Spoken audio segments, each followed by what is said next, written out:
Ming Jiang से कहता है, तुम्हें पता है गांव में सब लोग हमारा मजाक उड़ाते हैं क्योंकि तुम यहाँ काम करते हो गुलाम के तौर पर, क्योंकि यहाँ काम करने के लिए तुम्हें अपना एक शरीर का हिस्सा कटवाना पड़ा। सारे बच्चे मुझ पर हंसते हैं। वो मुझे कहते हैं कि मैं अपने कपड़े उतार कर दिखाऊं, क्या मैं तुम्हारी तरह तो नहीं?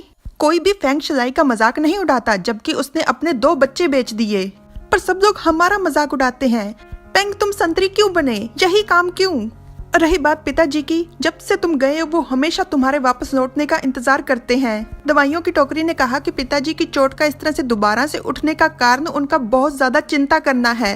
पिताजी खुद को दोष देते हैं, उन्हें तुम पर दया आती है, तुम्हारी चिंता जगी रहती है। वो हमसे कहते हैं कि जब भी तुम राजमहल से वापस लौटो हम तुम्हारा अच्छे से ध्यान रखें। तुम्हारा जो पुराना सामान घर पर पड़ा है उसे माँ किसी खजाने की तरह संभाल कर रखती हैं। जब भी तुम्हारा जिक्र होता है घर में सब लोग उदास हो जाते हैं।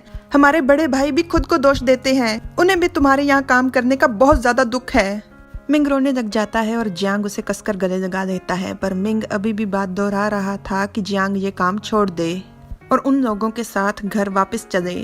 जियांग कहता है, मुझे माफ कर दो, तब मैंने इस सब चीजों के बारे में सोचा ही नहीं था। मेरे मन में बस एक ही बात चल रही थी कि मैं किस तरह से तुम लोगों की जिंदगी बेहतर बना सकता हूँ। मैं बस तुम लोगों की मदद करना चाहता था।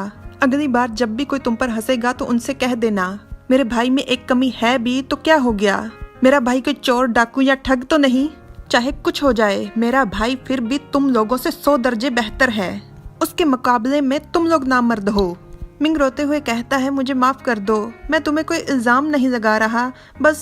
जियांग उसके सर को सहलाते हुए मुस्कुराकर कहता है, मैं समझता हूँ, अगर मेरा भाई गुलाम होता और लोग इस कारण मुझ पर हंसते तो मैं भी शर्मिंदा महसूस करता। इतने में मिंग चिल्लाकर कहता है, नहीं पेंग, तुम शर्मिंदा नहीं होते, तुम पक्का उन लोगों को पीटते। मिंग के कहने का अर्थ है कि जियांग पक्का उन लोगों का अपने भाई के लिए मुकाबला करता, ना कि मिंग की तरह शर्मिंदा होता। जियांग बस चुपचाप मिंग के चेहरे की तरफ देख रहा था और ये पार्ट यहीं पर खत्म हो गया है। Like, share, subscribe, comment. Thanks for watching.